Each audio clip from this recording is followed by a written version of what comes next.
magnificent outdoors with hands, bushes, that noble bean company. Dr. Pepper, one of a kind taste. Sanderson Farms, official chicken of the SEC. Sonic, live free, eat Sonic. Southwest Airlines, official airline of the SEC.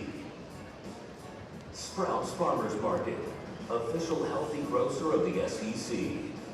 T-Mobile, official wireless sponsor of the SEC. T-Mobile is America's best network.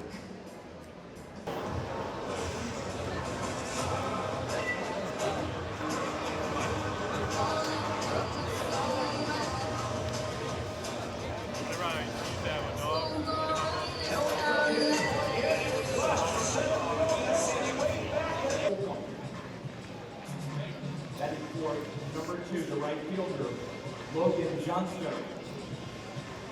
Batting fifth, number 47, the first baseman, Tommy Gooden. Batting seventh, number 19, the center fielder, Rustin Rigdon. Batting eighth, number 44, the designated hitter, Colin. At third base is Jason Bradley.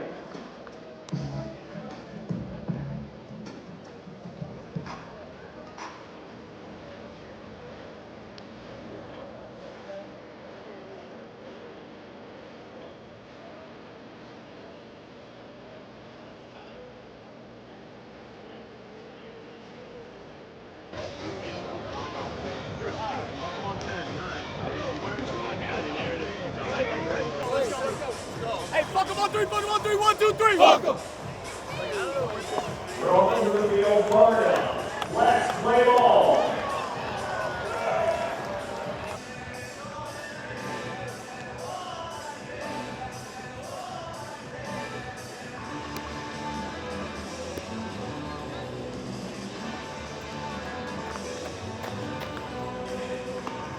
All right, Graves, who's ready for game 6? I with the play ball kings of the day, Bo and Ansley and their balls.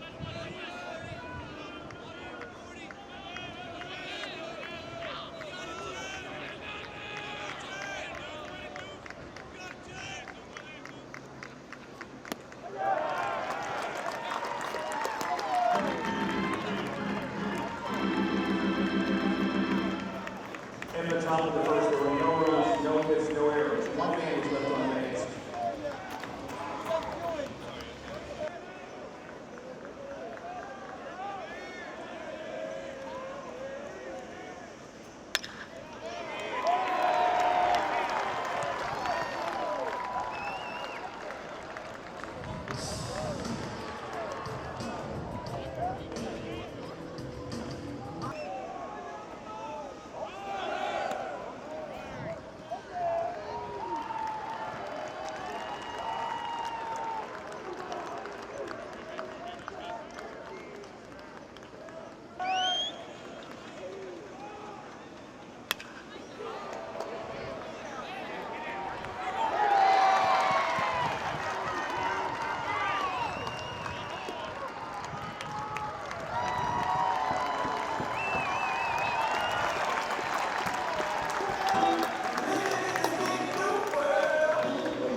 In the top of the third, no runs, there was one hit.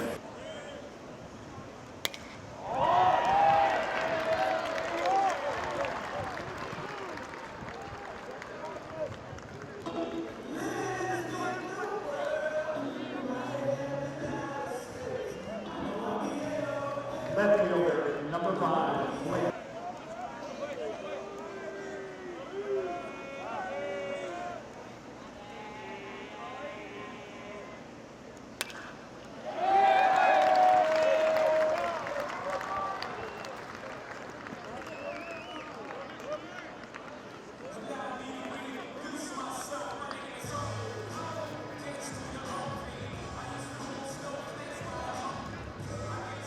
Third baseman, number 10,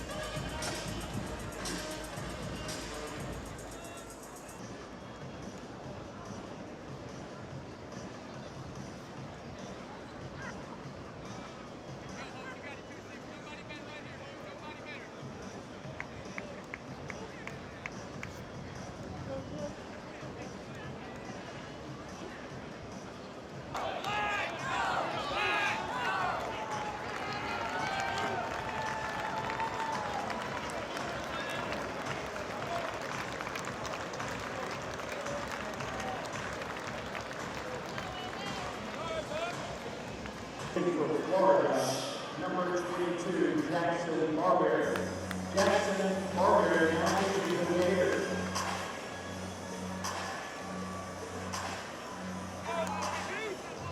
And Florida made their first pitching change in the game, which means it is time for the Gatorade call for relief. Helping millions play. Join us until tomorrow.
Center fielder, number 19, Rustin Rick.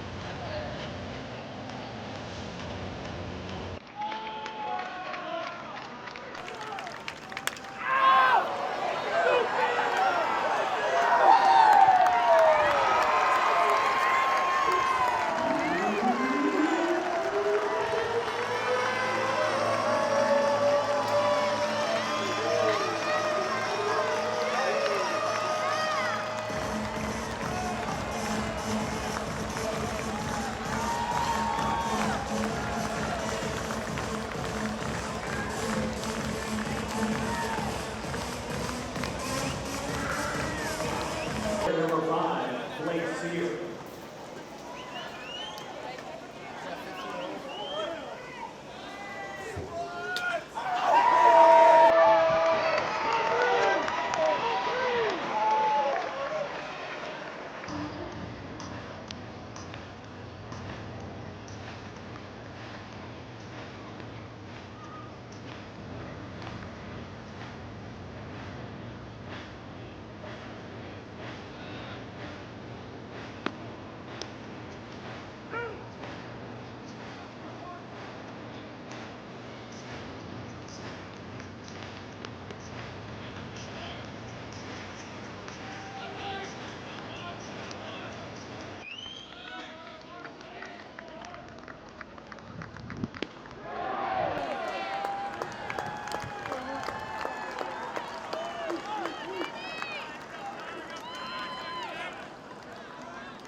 Third baseman, number 9, rookie Hunt.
Along with left fielder Blake Sear and shortstop Brendan Lawson. In a moment, Coach will give an opening statement, then we'll take questions directed to the players only, please. Coach? Yeah, I mean, it was a really well-played game. You know, I think we gave it 3 in the 5th, and then we turned around and scored 2 in the 2nd, and that was probably a swing inning for us. But personally, it was really good to see Tim Corbin. He's one of my best friends, and oddly enough, we didn't get a chance to play them this year because of the scheduling now with the SEC. So it was great to see him. As far as our team is concerned, we wanted to keep Aiden King to about 75 pitches, and that's exactly where he was. It's really good to see Jackson Barberia back out there. He was outstanding. He finished off the one-hitter with a 3-2 breaking ball, and stuff looks back to what it was before he was shelved for a bit. And Ernie continued to be Ernie. We call him everyday Ernie. He just comes in and does his job and kept it to about 11 pitches. And on top of that, you know, getting Luke McNeely back is huge. This is the first time I think we've been healthy, truly healthy, the entire year. Kyle Jones has been dealing with a little bit of a turf toe, so we got him back in the fold today, obviously, and obviously Brendan and Blake here combined for 7 hits and 4 RBIs apiece. And what can you say about Hayden Yost? I mean, what a great story. He's raised his average up to 292, and he was sub 200 for a good part of the year. And I don't know how many home runs he's hit in the last 20 games, but it's quite a bit. It's another great story to go along with Kay McDonald's story. So feel good, and just looking forward to playing tomorrow. We know we have our hands full. You don't have to tell me who's pitching against us. So we're fully aware of Faye, so obviously we know we're going to have our hands full. All right, questions for the players, please raise your hand. Let's start on the left. Brendan, what did it mean to, start out that, frame of the bottom of the first offensively, and how you've just been leading, with everything else for your team 1 through 9, and just seeing guys like, Lawson and Curlin and Sear right beside you, Blake, just coming up big today for you guys offensively. Yeah, I think, if you want to win baseball games, I think it has to be a group effort, 1-9. And I think, as I said, 1-9, we did a great job today of, getting on, playing smart baseball, moving runners, and that was, really good today. Next one for the players on the front row on the left. This is for both players. Baseball's a sport of failure. You're going to have ups and downs. How do you rebound from the bad times and kind of keep your head in it? So I think, baseball is definitely a mental sport. But I think the biggest thing for just anyone playing this game of baseball is like one thing that we use here at the University of Florida is that every game that we play is the most important game of the year. So that day that you might have had a bad day before, this next game is the most important game of the year. So you can't even worry about what you've been through or what happened the next day or even no matter what happened off the baseball field, because you got to go out there and play your hardest and give everything you can for not just yourself but for your team, for your coaches, and what you're playing for on the front of your jersey. Yeah, he hit the nail on the head right there. I don't really have much to add for that. I agree with everything he said. Do you have any tips or anything for others? I think it's important to have things that you enjoy to do outside of baseball. For me, I really like playing guitar. I like fishing as well. And I think, if you can kind of, when your time's over at the field, if you, can have things that you're passionate about and that you enjoy, it makes you realize that it's just a game and failures are going to happen, and it allows you to clear your head and reset for the next day. All right, toward the back on the right. This could be for either of you guys. A lot of coaches have talked about it, but from a player's perspective, what was it like today playing with the ABS system and stuff like that? I thought it was really cool, and I think our catcher Carson Bowen did an unbelievable job with it today. And I think the coolest thing is just it takes our game one step closer to professional baseball. And we watch Major League Baseball games, and they've been using it this year, and it seems like it's been a success. So it's been really cool to just be a part of it. Yeah, I mean, I agree. I think the biggest thing for me is that, like, at the end of the day, we want to play professional baseball. We want to play in the major leagues, and that's what they do there. So anything that can benefit us towards getting to that goal, I think is awesome for the sport. All right, in the center of the room. Obviously you've been on a tear kind of lately over the past month. Is that more just because you're finally healthy, or are there adjustments that you made kind of halfway through the season that has resulted in you kind of taking off? Yeah, no, I think it goes back to the earlier question. It's all mentally. I had a tough year last year off the field, being the first full year without my dad, and I didn't really know how to separate off the field and on the field stuff. So I would say that mental battle was tough, and then I actually went up to the Cape and talked to some mentors and stuff. And man, it's such a blessing to be able to be out here every single day. And honestly, I give a lot of credit to Sully. I mean, he's been an unbelievable person in that process outside the baseball field. He's not just an awesome coach on the field, but off the field, he cares so much about who you are and what's going on, and him constantly checking in on me, and then to lead me coming back this year with such a mental clarity and ready to go. I wouldn't say it was just something clicked in the middle of the season. I mean, in the fall, I was just a totally different person, and I had kind of even had my academic advisors I'm happy for you kind of thing. So I think it was just a mental thing for me, and I'm just out here having fun playing the game of baseball again, exactly doing what my pops would want me to do. Any more for the players? If not, Brendan, Blake, thanks for your time today. Yeah, See you tomorrow. Thank you, guys. Thanks, guys.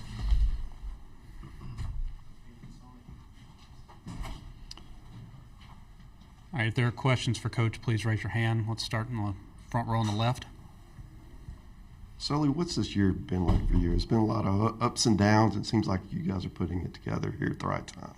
Yeah, I think sometimes, actually, I said this today, I feel like our team may have, in a weird way, flown under the radar, so to speak, which is not normal here at Florida. I think some of the losses early in the year were made more than they possibly were. Obviously we went through some changes in the fall, and You know, there was a lot of different things, but you know, I think the one thing I do take pride in is I do believe that most of the teams we've had, they've gotten better as the season has gone on, and we've had some special stories like Hayden Yost or Caden McDonald, and it's just a testament to their hard work and like not putting their head down and being good teammates. And I'm a firm believer that as long as you stay the course, good things are going to happen to good people, and it certainly happened with those two. And yeah, I just think that, you know, it's just not like when you're struggling, it's not just one person in the group that makes it turn or click. I mean, you got to have your assistant coaches on board, your academic advisor, your trainer, your equipment manager. I mean, you name it, your strength coach. Everybody's got to be pulling in the same direction. And I think the continuity that we've had, just not, you know, just coaching wise, has really helped us establish, you know, some consistency that we're all striving for. In the middle, toward the back. Sully, you're the perfect person to address this. Vandy has the longest NCAA tournament streak at 19. You're next at 17. If their streak ends, can you put into perspective what an accomplishment that has been for them and for you? I'm not one to like reflect right in the middle. I do know how difficult it is to win in this league, and I do know that there have been years that we've been close of not getting in. But it's an unbelievable accomplishment what Tim's done at Vanderbilt and where he started with that program and where it is now. I mean, I have the utmost respect for Tim and the way he goes about things, and I sure hope that this wasn't the last game they play. I hope they get an opportunity to move on. Third row on the left. Coach, just coming off of a huge sweep against LSU this past weekend and just seeing King and Barbie work the strike zone efficiently, what's it like to have Bowen behind the dish and just see him like throughout the fall and the spring just pretty much revitalize the pitching staff? I don't think it could be stated enough about having an older catcher with maturity behind the plate. He gives us so much more than just good play day in and day out. His leadership, I mean, he's calling the games for the most part. I mean, and for me to be able to give him that confidence tells you everything you need to know about him. And he had a tough fall. He had to go through some injuries and some rehab stuff. But we would not be here where we are without him. And I have the utmost respect for him, like I said.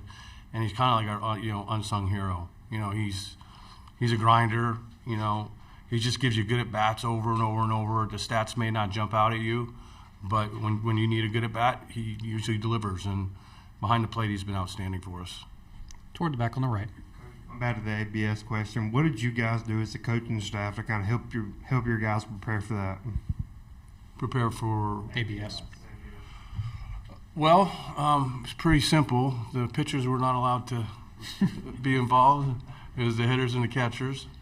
And really, I was talking to Tommy Slater about it, you know, one of our coaches, and obviously he's been through this process in professional baseball. You know, the best thing he said to me that made total sense was use common sense and just be a good teammate. Don't make this about yourself. If we got 2 outs, nobody on in the first, and it's a questionable call, that's not the time to do it. Now, we got runners in scoring position, and, you know, you feel firmly about it, that's fine. And no one's going to get upset if you're wrong. You know, it's just like if you're down a run in the 8th and it's a 3-2 count and it's close and you feel like you have an opportunity to get on base to start an inning, that's fine. But the best thing he said to me was, and to the team was, just be a good teammate. And when you make decisions, make them with some clarity. On the right side. Coach, talk about the Alabama game and going up against them for the 4th time this season. I forgot about the Alabama series. I have somehow put it in the back of my mind and kind of moved on. No, yeah, I mean, they've had a great year, you know, and obviously we're facing their number 1, and we got Liam going, and Josh didn't throw today, and Ernie only threw 10 pitches, so I would expect it to be, you know, a very competitive game. But I have truly tried to put that series in the back of my mind. So no matter how hard you try, I'm not going to reflect back on it. Let's take one more for Coach in the back of the room. Sully, Tim Corbin was incredibly complimentary of your team. He said he thinks you're an Omaha team. He said, geez, I can't believe they lost 18 times. How would you react to that? Well, I think, in all fairness, I think our strength of schedule is number 2 in the country. I think we've had the 4th most difficult SEC schedule from what I've read. Sometimes our records are not as gaudy as maybe some others just because our strength of schedule, like we play Miami 3 times, we play Florida State 3 times. And these midweek games are no joke in our state. So have there been difficult games that we've lost that we probably shouldn't have? Yeah, I can't deny that. But sometimes losing, it makes you stronger. It makes your team stronger. And sometimes you learn, well, you do learn more from losses than you do wins oftentimes. But I do think we're turning in the right direction and we're finally healthy. And I think that's the thing that people don't quite understand sometimes. Like when you watch Luke McNeely go out there, we hadn't had him in a month. We didn't have Barbary for 6 weeks. You take those 2 guys out of your bullpen, it looks totally different. Right now, we make a change with Aiden and Liam, and now all of a sudden Liam's last 2 starts is like what we've been waiting for. We've had Lawson get in, had to go through some things. We started the season without Cade Curlin. So everybody goes through injuries, and I've always said it's not who you play, it's when you play people. And when we played Alabama, they were playing really good. And there's been times when, we played our best on certain weekends and not our best on others. So, yeah, I'd like to look at the 38 wins once again. I'll focus on the 38 rather than the 18. All right, Coach. We appreciate your time today. Thank you. Thank you.